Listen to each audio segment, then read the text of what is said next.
ជំរាបសួរតេជនរបស់ដេប៉ូម៉ាផេងថ្ងៃនេះដេប៉ូម៉ាផេងនេះទៅកាត់បានត្រាក់ទ័រ M62 ខ្សែត្រាក់ទ័រកង់មុខស៊ីននៅ Brixton កង់ក្រោយកន្លាកាប់ត្រាក់ទ័រនេះដែរគឺធានាម៉ាស៊ីនប្រអប់លេខអត់តន់រើអត់តន់ផ្ដាច់អីទាំងអស់គឺត្រាក់ទ័រនៅស្អាតនៅសនំខោអាវអីថ្នាំស៊ីន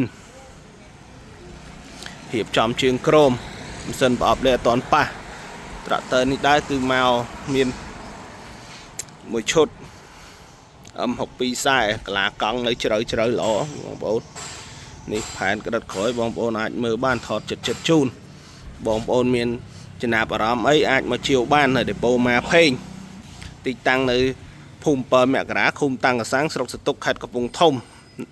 ដែលមានទូរស័ព្ទ070 850 83ដើម011 53215 088 ក្រេ5215រាល់ការជាវត្រាក់ទ័រគឺមានការធានាជូន45ថ្ងៃឬក៏150ម៉ោងលើម៉ាស៊ីនប្រអប់លេខប៉ុងមុខធានាទាំងប៉ុងមុខទៀតត្រាក់ទ័រនេះប៉ែអង្គអីស្អាតតម្លៃពិសេសតម្លៃត្រឹមតែ 16500 ដឹងជូនហ្វ្រី25ខេត្តក្រុងបងប្អូនចង់បង់មលុះក៏អាចសិក្សាបានដែរគឺ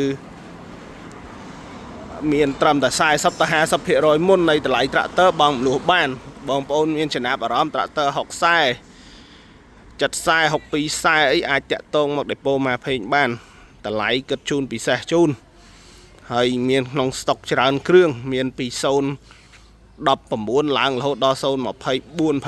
25នៅស្តុកមានច្រើនហើយមុនជាវ